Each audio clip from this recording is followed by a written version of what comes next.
From Indianapolis, with an eye on every corner of Indiana. This is IBJ Media's Inside Indiana Business with Gerry Dick. Presented by Ice Miller and Indiana University. My hometown. Indiana's small towns undergoing a renaissance. How $500 million from the state is breathing new life into Hoosier communities from border to border. Eli Lilly marking a huge milestone in the role it played in creating human insulin. Insight into how it all came together from the world-renowned Indiana chemist who helped make it all happen.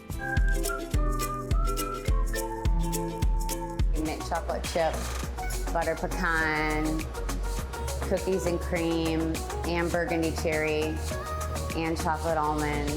Flavors of fall in Indiana to tempt your taste buds, from Valpo Velvet in the Northwest to Patoka Lake Winery in the South. A look at Hoosier businesses serving up palate-pleasing treats. Hello and welcome to Inside Indiana Business. I'm Gerry Dick, coming to you this week from the city of Greenfield, the county seat of Hancock County. Specifically, I am in Greenfield's Depot Street Park and Amphitheater. This is a $2.5 million development that includes a green space, performing arts pagoda, as well as connection to the rest of the community through trails and sidewalks. It was recently recognized as the top neighborhood revitalization project by the Indy Chamber and part of a calculated risk taken by the city. How am I going to bring things downtown? To have amenities in Greenfield, I have to invent them, because I have no skiing, I have no mountains, I have no beach. It is an example of something we're seeing more of around the state, cities and towns coming together, taking control of their futures with projects aimed at enhancing quality of life and making their communities a place where people want to live, work, and play. Small towns have long been part of the fabric of Indiana. Downtowns and town squares, the economic and social heartbeats of communities of all sizes. But a once booming manufacturing economy changed, and many Hoosier communities lost jobs, population, and in some cases their spirit. There are indications that is beginning to change, thanks to engaged community leadership and tens of millions of dollars in state funding.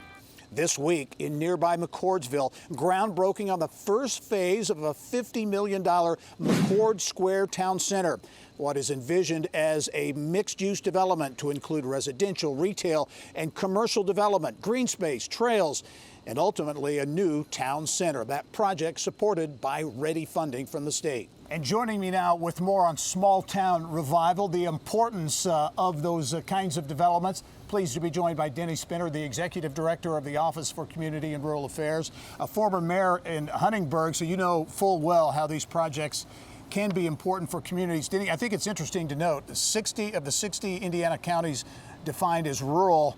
That connectivity, if you will, to urban areas is unique. This is something we found out in a study from both State University about the rural economic recovery that we're going through our office. And what is interesting, Gerry, is the rurality designation from the federal government covers a large area, but in Indiana, the 60 counties that are designated as rural are all within less than an hour of what's considered an urban county. Mm-hmm. So the dynamics that occur in Indiana are much different than our Midwest partners.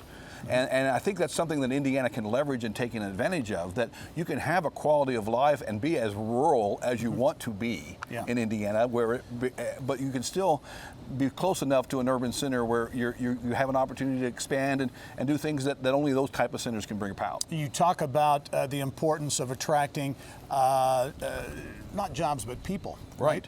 People is really the key for a lot of these rural communities. We're finding now, post-pandemic, that more people are working from home. More people are finding wanting to find a community where they feel the quality of life includes health care and safety. And if we attract those people to those communities, then that growth is going to happen, because these communities need people more than they need jobs. Indiana has done a great job of providing a lot of jobs in our state, and now we're challenged with how do we fill those jobs. Just up the road, very close to here, McCordsville, big announcement this week, $50 million project that will essentially create a town center, if you will. Is that an important piece of it too, creating an identity for communities? One of the things that I ask my mayors and community leaders when I go out as a representative of Okra is, how many people are in your town and why do they live here? And the answer is always there's something unique about living in McCordsville, or there's something unique about being in Greenfield. Find out what that is and create that energy based on what people love about your community already and what they're doing in McCordsville, building that town center, that place where you can come in and gather as a community, just like the park we're in right now. This is a place where the community can come and gather and have events and be social and enjoy that rural life that's really unique to whatever town you're in. This project in Greenfield, a byproduct of the Stellar Communities project, the McCordsville project, the READY grant money, which is being spread around the state of Indiana. But at the same time, the leadership in the community has to be present to make these things happen. Do you see that happening? Because a lot of communities have struggled over the years, small towns, some coming back with projects like this. Well, leadership development is part of what we also try to do at Okra. I think that is what really makes a difference in these communities, is building capacity to take on projects such as these. And having those local leaders who want to step up, they want to be involved, but giving them the skills that enables them to make some of those tough decisions every once in a while that see something that can help the community move forward. We only have a short time left, but it's about attracting people. But these kinds of projects tend to attract new business, right, as well. Well, we're standing right here and this business we're standing here right next to this park was here because of this park. They've expanded. There are more businesses coming, and there are communities around our state that are doing the exact same thing through downtown preservation efforts, whatever. They're bringing more business, which brings more people and brings more vitality. Denny Spinner, the Executive Director of Okra, the Office of Community and Rural Affairs. Denny, thank you for perspective, great perspective. We'll talk to you soon. Thank you, Gary. Well, another community in Hancock County really undergoing a bit of a transformation. It's about 20 miles from here, the town of Fortville, just north of Greenfield. The population there just over 4,000. It's experiencing some significant growth. The downtown undergoing really a big transformation, new streetscape, lighting, restaurants, and a mural on Main Street, and a total rebuild, really, of the key road leading through Fortville. Town leaders banking on that facelift to attract new business and add to some of the storefronts that have sat empty or had sat empty for a number of years. Well, an Indiana city that really embodies the art of the possible, we can go to Hamilton County and the city of Carmel. Mayor Jim Brainerd took over there as mayor, and the population has more than doubled since. 100,000 people now call Carmel home. And Mayor Brainerd is considered the city's main change agent behind growth over the past 26 years. His strategy on evolving Carmel, well, knocking on doors, running for mayor in 1996, and lessons learned as a history major at Butler. I heard several themes, and basically they all went back to, we want a traditional city where we can walk places that have park systems, that have great cultural venues. We knew how to build cities for people for centuries. And then we get over 25% car ownership for the first time after World War II. And we quit designing our cities for people and started designing them for cars. And you can catch more perspective from longtime Carmel Mayor Jim Brainerd, who is not seeking re-election. He'll be on my Business and Beyond podcast, and you can check that out at InsideIndianaBusiness.com. Well, again, we are here in Greenfield, but communities of all sizes are really re-looking at their downtown areas, looking at projects that can help reinvent their cities. And one such example is further east of here in Henry County. Coming up next, Mary Rachel Redmond will have that story from Newcastle.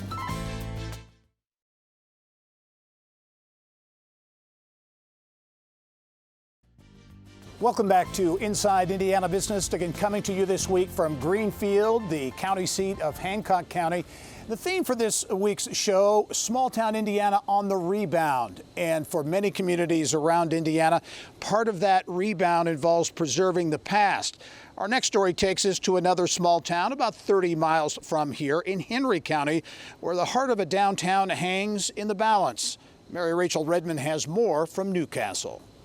In most cases, Newcastle is known for one thing. Go get him, Tiger. Hoosier Hoops. From the world's largest high school gym Take a look to at Mr. hometown Basketball hero, in Indiana. I'm Steve Alford. and of course, home to the Indiana Basketball Hall of Fame. What most don't know, though, at the turn of the century, Newcastle was a vibrant, economically thriving community and a center for manufacturing prowess. This building was built during a time when Newcastle was experiencing a real boom. We had the largest automobile factory in the world. Back in the 1900s, Newcastle was one of the fastest growing cities in the state of Indiana. But time marched on and major industry made its exit, creating a huge ripple effect. We've lost an entire block of downtown buildings to demolition. Historic preservation is economic development, and so having a building come back to life would mean a lot for our downtown. And with a great view. Now for a quick courthouse. tour. Now this is the 3rd floor, and Correct. wow, that looks like a lot of boxes. A lot of full boxes of records. When did this become vacant? Kind of over time? Over time, probably last 5 years, it has not been used, and it's been sitting empty, and basically it's a big storage area for county government. This 3rd floor is absolutely ginormous. In fact, as you can see, there's more records in what I think used to be an apartment. And as you walk through, you can see, and granted, it is dirty, but this beautiful antique tile that would have been here when it was first built. There are so many little interesting, unique features in this building that are kind of a wink and a nod to that time. In fact, let's see what this is. Oh. This building has a lot of potential, but I think as you can see, time's running out. That building coming back to life means that Newcastle is coming back to life. I often think that the way your downtown looks indicates the health of your community. So if you have a bunch of vacant, empty buildings that are boarded up, perhaps the health of your community is low. Having a building alive again, I think, would be reflective of where our community is, because I feel that Newcastle and Henry County is alive again, alive and well. Mary Rachel Redmond, Inside Indiana Business. All right, Mary Rachel, thank you. Well, coming up next, I will be back in studio in Indianapolis. Our Kylie Valletta will have a report on Eli Lilly and Company marking a major milestone regarding insulin.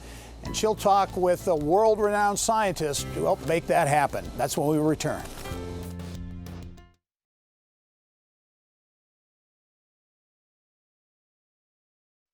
As the number of people who needed insulin grew, there was concern that demand would outstrip supply.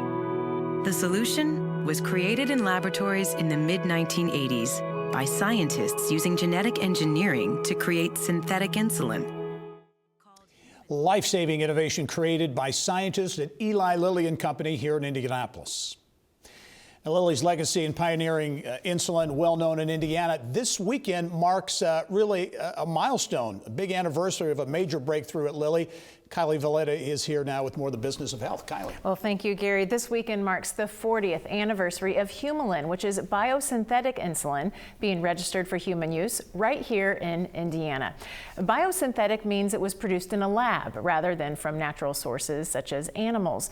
Prior to this breakthrough, there was a risk that insulin would become scarce or even need to be rationed. The medicine marked a shift to a virtually unlimited supply of insulin. Humulin was also the first biosynthetic medicine for human use, not just for diabetes, but for any disease. Millions of patients with diabetes now rely on it for daily use. Indiana's own Dr. Richard DeMarchi, a serial entrepreneur and world-renowned chemist, was a major contributor to the project as a scientist at Lilly. He says this breakthrough 40 years ago is responsible for tens of billions of dollars in revenues and thousands of Hoosiers being employed in central Indiana. The fact that this was the first validated the business model that said venture capitalists could put their money to work and receive a handsome return, as Lilly went about validating the technology that came from a university through Genentech to patients. Right? So this was recruited additional venture capital to go into this emerging biotech sector. And the biotech sector has grown to be the leading edge of the pharmaceutical industry. So when you look at Lilly's latest products, things like Trulicity and what is Mounjaro, right? These are compounds that are built with comparable biotechnologies. DeMarchi says Humulin was the first to show this same technology could be used to produce powerful human medicine. Amazing story. And Rich DeMarchi, incredible scientist, but also an entrepreneur of major note. Oh, he's a huge champion of life sciences in Indiana. He's started 6 companies, 5 of which have successfully exited. One of them sold to Roche for $300 million. The 6th one that he's leading right now, MBX Biosciences, it's well on its way to also having a very successful exit. Yeah, interesting. Also, quickly, I know he believes biotech didn't start in San Francisco, it's right here in Indiana. Right, and he says that would surprise a lot of people. Most people would assume biotech was born in San Francisco or Boston. He says it's so important for Hoosiers to know it was born here, and that it also has had huge commercial significance over the years. It really was the start, really the birth of Indiana's life sciences community here. It was the springboard. He says Humulin was the granddaddy of it all. I love it. That's a great story. Thanks, Kylie. Well, it's time now to go inside innovation.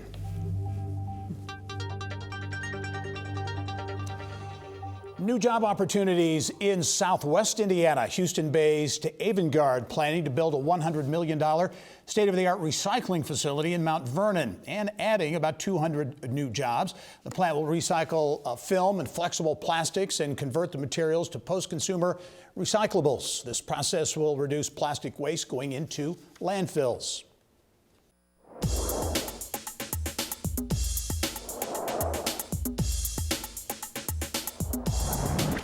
To our Eye on Education segment now, brought to you by PNC Bank. The state's largest school district, Indianapolis Public Schools, has announced how it will fund its Rebuilding Stronger plan. That plan is a year-long initiative designed to reinvent, rebuild, redesign, and rethink IPS's family of schools, also how it spends resources and effectively leverages facilities. IPS Superintendent Dr. Alicia Johnson says $410 million is needed from the capital side to support facility renovations and $50 million annually needed for operating over the life of the referendum. On the operating side, we will be requesting approximately $50 million annually for the life of that referendum. And that will be to support the expanded student offerings for Rebuilding Stronger. And so ensuring that all students across all of our schools have access to things like art and music and computer science and foreign language and algebra when they're ready, as well as continuing to invest in our staff. The IPS Board of Commissioners is scheduled to vote on the plan November 9 and then take up the formal vote to approve moving forward with that referendum for May of 2023. Well, once again, Purdue University, the only university selected by Fast Company magazine as one of its brands that matter. The list recognizes companies and organizations for promoting brand mission and ideals with intention and authenticity. This is the second consecutive year Purdue made that list. Purdue shares space on the list with internationally recognized brands like Nike, Salesforce, and guitar icon Fender. Fall in Indiana, it's more than nature showing off its true colors. It's also about tempting your taste buds. We'll check in with fall flavors in Indiana, border to border, next in this month's Trendiana. And here's what you can expect in this weekend's IBJ. A look at the important role that Kipru plays, that Institute is playing in helping minority entrepreneurs in Indianapolis. Details on efforts to land federal funding for a new hydrogen hub in central Indiana. And a look at the push by an Indianapolis-based maker of brain surgery tools to get doctors to use low-invasive instruments. And in today's environment, the economy is top of mind for all Hoosiers. Join us November 14 for IBJ's 2023 economic forecast. Learn about this event and others at ibj.com/events.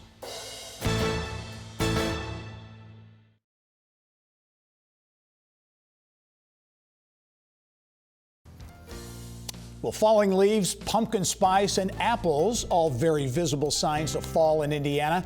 And there are plenty of places to taste the flavors of fall as well. Yelp's Brittany Smith is here now to give us a statewide tour in this month's Trendiana. Brittany, as always, welcome. Likewise. Thanks, Gary. Yeah, great time of year, certainly, to be in Indiana. Let's get right to it. You've got a great statewide tour. We begin right here in Indianapolis with Pots and Pans Pie Company.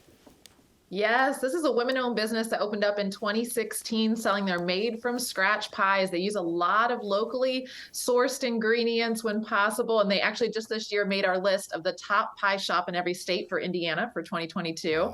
Wow. You can find them in the Sobro area, but you know, every day is pie day at Pots and Pans. But when this season arrives, they are killing it with some great fall flavors like this pumpkin caramel flavor that they've got, maple pecan, apple crumble, and sweet potato pie, just to name a few. Okay, let's go down to Brown County, Nashville. This is a great business story, too. Hard Truth Distilling. They have a tremendous facility and campus, if you will, there and growing around the state, too. Yeah, it's incredible. This time of year is just a beautiful time to be in Brown County in general. They've got a 325-acre campus there in Nashville, family-friendly activities like a pumpkin patch during this season. And then they've got so many flavors that you want to try, like the maple bourbon cream, the peanut butter whiskey, like here, the cinnamon vodka, the coconut rum, to name a few, and a seasonal cocktail menu. And then they've got live music that's running through November 4th each weekend. So really, a place that you can go and make a whole afternoon of it. Okay. A reliable standby not far from Nashville in Bloomington is Oliver Winery. Yeah, this season is such a fun time to be at Oliver Winery. They've, again, got some really fun activations like a Halloween candy pairing tasting. They're also doing free tastings of their Bean Blossom hard cider. A few flavors that you want to try out this season are the apple pie wine, the apple ginger fizz, and then their hard ciders, which they've even got a bourbon barrel one that I've got my eyes on personally. Good for you. We're going to keep it south and Patoka Lake Winery. Yeah, this is a fun spot. A lot of the Yelp reviews love noting that this is a place you can make a night of it. They have these silos on site that they've converted to beautiful hotel rooms so you can stay overnight. They also have a fun Hocus Pocus wine slushies menu through the end of October, and then leading into November, because they are known for their wine slushies. They also have flavors like chai latte, pumpkin spice, and apple cider, just to name a few. Okay, we wrap up in Northwest Indiana, Valpo Velvet Ice Cream. Yeah, you wouldn't think of ice cream for this season, but everyone in Valpo thinks of Velvet Ice Cream. It's a family-owned business. It's been around for more than 75 years. And this time of year, folks love to have their pumpkin spice flavors, eggnog, rum raisin. And then another favorite for the locals is the Journeyman's Bourbon. Yeah, Journeyman. I know they got a big development up in Valparaiso coming in the months ahead. Brittany Smith, fall is a great time. You've given us a great tour around the state of Indiana. Thanks for joining us. Thanks so much, Gary. All right. And finally this week, India's done it yet again. The 2022 College Football Playoff National Championship between Georgia and Alabama at Lucas Oil Stadium, named the best collegiate event in 2022 by Sports Travel Magazine. It was the first time college football's big game was hosted by a northern city, and Indy once again lived up to its reputation. The game estimated to generate $156 million in economic activity. Congrats to the organizers and all of the volunteers who made it happen. I'm Gerry Dick. Go out and make it a successful week.